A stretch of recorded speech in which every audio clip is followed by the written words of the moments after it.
Yeah. All right, guys. Definitely the bug this time, that's for sure.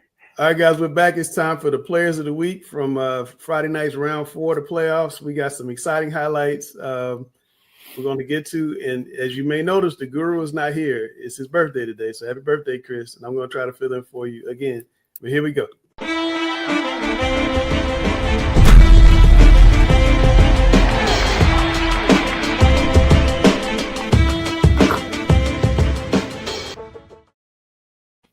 Okay, guys, our first two guys, Charles Puckett, Ryan Peterson, and Huff Sam. I'm sorry, I got to do this to you. No, it's fine. He earns it, man. He's good. He's a good player. Yeah, those two Huff players had 6 sacks of West Charlotte quarterback Jamore Nichols in the big 24-0 win on Friday. I do not have any highlights of Charles Puckett, but Gary, I do have Ryan Peterson. What do you see? Well, as big as he is, it's amazing that he's. Oh my God! Hold on. Go ahead. Wow. He's a 10th grader, if you can believe that. That's scary. I had him in driver's ed this summer. Yeah. And he wears glasses. He looks like a black Clark Kent.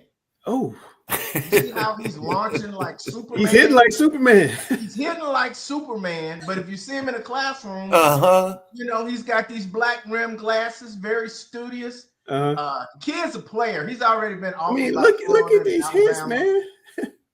He is running through people. You see, like Ryan Clark, you see it for the Steelers.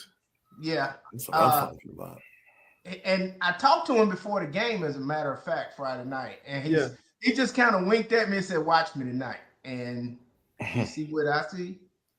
Wow. They made life tough for one of the best players in the state on Friday night. That's for sure. Yeah. You're going to see him on Saturday afternoons on national TV and maybe on Sundays. That's the kind of good player he is. Sam, your assessment as the opposing coach. Oh, great player. I mean, their whole defense is amazing, but like you said, the linebacker crew is as good as you're going to see in the state of North Carolina. Collectively, number 4, number 5, their other guys phenomenal. They track the ball really well. Good eye control. You know, he's earned that. Next guy up, we got Jackson Kemp, Northern Guilford. This is for you, Sam. Jackson had in the big win over Ashbrook, he had 134 yards passing, 44 yards rushing, and 3 touchdowns total. This is the most impressive guy we're highlighting, in my opinion. Like, no one saw this many points being put up on Ashbrook, who's dominated their division, dominated throughout the whole year. I mean, they made Crest look bad, you know. And this quarterback led their program, Jackson Kemp. I mean, he was throwing the ball extremely well in great windows, great poise. Offensive line did a phenomenal job. They do a lot about it, quarterback counter, a lot of different things that they were doing.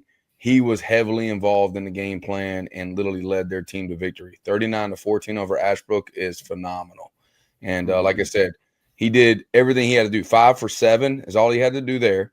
But when he ran the ball, it was perfect. So he controlled the offense, and that's what they needed. Now, I think that was one of the more shocking wins of the week, as you said. We were thinking that game was going to be 14-7. And it turned out to be something different. Another game that may have surprised some people was Crest got a second win against South Point on the road in the playoffs. Hales and Devarius Surratt had 3 interceptions. South Point threw the ball 3 times. It was a surprise. Right, that's the first thing that I noticed. Like, obviously they run the ball so very well down there, but know that they had to throw it so many times.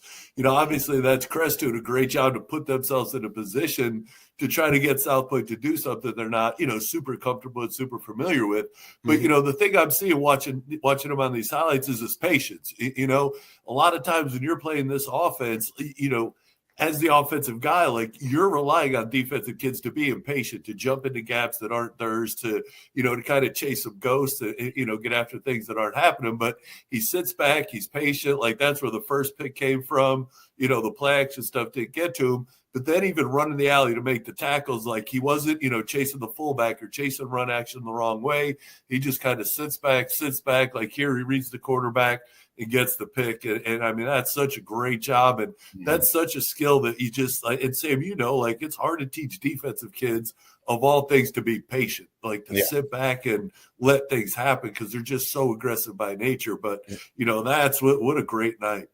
Is that the kid? Is that the kid going to NC State, or is that? I think it is. I'm not sure, but I think that kid can play, though. Did you see his eye control? You see the flow coverage? A little bit of flow coverage right there. Floor flow. Yeah, floor flow, man. Did he get that coach sending his all-observer nominations? My favorite thing about him was when he was the backside safety, he ran the alley to the other side and made the tackle in the alley, from the opposite safety. That's unreal. Yeah. Next up is Jarvis Littlejohn, Gary, in a 55-20 win over Lincolnton. Jarvis had 25 carries, 171 yards, and 4 touchdowns. He's just a sophomore. Now, I don't think this is Friday night's highlight. No, probably not. I think Eastern likes to run in between the tackles. He's an in between the tackles guy. Get me 4 yards and then run the daylight. Yeah, they got a big game tackling him one-on-one. Yeah. Well, I think too, and we see you said this was a 10th grader. Yeah. Like, how many great young running backs are there across the state right now? I mean, it's 2 weeks ago we were talking about the freshman from Scotland, and then last week we were talking about another freshman, and there just seems to be an abundance of these 9th and 10th grade running backs that are just putting up huge numbers and are carrying it 25, 30 times. Like, when I was a freshman, the last thing I was worried about was carrying the ball 25 times in a varsity game. Like, I was making sure I had money for the concession stand, but these guys, they get 9th graders, they're carrying the offense. Lincolnton has a bunch of young kids, and they're going to be really, really good. They got a big game on Friday night against Shelby. The first time those teams played, it was an overtime game. I think Lincolnton won at the buzzer, and we had Jalathan Mayfield. If you guys remember, he came on, and the linebacker came on and talked about that win. Okay, Wilson Hunt, Sam, Judah Harris, 18 tackles. I know you like defenders. 8 solos, 6 tackles for a loss against Croatan on Friday. Yeah, this guy did a great job, and he was doing a lot of times by taking on a blocker. That's what I'm watching him. Like, there was a guy, he had I think this play right here, I think he's going to slip a block, and then he's going to make the tackle. That's pretty good. A lot of times if linemen are touching linebackers, it's big plays. See, like right here, he slipped this and still makes the tackle for a 5-yard gain instead of a 15-yard gain. So it looks like he did a great job of understanding what he was asked to do. D-line is doing a good job, but a lot of times when a linebacker is getting touched by an offensive lineman, that's a good job for the offense. And this guy was still making tackles while taking on blockers. So that's what I'm most impressed with. Yeah. He's got some Michael Parsons in him. He's playing all over the field, right? Yeah, when he goes from off-ball backer to the line of scrimmage with the ease in which he's doing it, he's an awesome defender right there. Pretty impressive. All right, we got more guys to come. We're going to be right back after the break. Turn the guys loose on this. Hey, this is Chris Hughes, host of the Observer's Talking Preps. Proud to say that our show is growing and growing and growing, and we've got a brand new schedule. Mondays at 8 p.m., get our Players of the Week. No more waiting. Then on Tuesday, 8 p.m., catch me and Sam and all the guys of the #1 show in high school football in North Carolina, Talking Preps. Wednesdays, 8:30, Dale Ross and Jim West will host Talking Preps OT Live, talking about statewide issues, trends, and interacting with viewers. And don't miss our post-game show Fridays at 11 p.m., where we wrap up all of the night's actions. At Talking Preps, we've got you covered all week. All right, guys, we're back. Second half of Talking Preps Players of the Week. And Gary, I'm going to come to you with Blake Moses out of Jacksonville. In a 34-7 win over Union Pines, this senior had 10 tackles, 7 solos, 4 tackles for a loss, and a sack. Oof. Yeah, I like that technique. He takes on the blocker, runs through the blocker, and through the quarterback. That would be a personal foul in the NFL because they don't want to hit the quarterback that way. If you have a cowboy collar, you're allowed 1 a game. That's what I heard. Right. It's in the budget. Yeah. Yeah, you guys like who's the kid from Independence that wore the cowboy collar you guys like so much? I don't like anybody from Independence. Oh, well, I know you don't. No, that's Dallas. That's Dallas. Dallas Brandon. He gets a pass. He wears that cap. Only because of the cowboy collar. Good guys on the show. And his GPA. If you got well over a 4.0 GPA, you get. He's got all that. Hills, we got Nicholas Biacardi. I hope I'm saying your name right, Nicholas, out of Middle Creek. Him and quarterback Lex Sevilla hooked up 9 times for 209 yards and 2 touchdowns with a tight win over Northern Nash. Yeah, we had Lex on not too long ago. The thing that I'm seeing here with Nicholas is he is getting wide open. So, there early on in the highlight, you see the corner trying to get hands on him, and he just slips him. He makes a miss.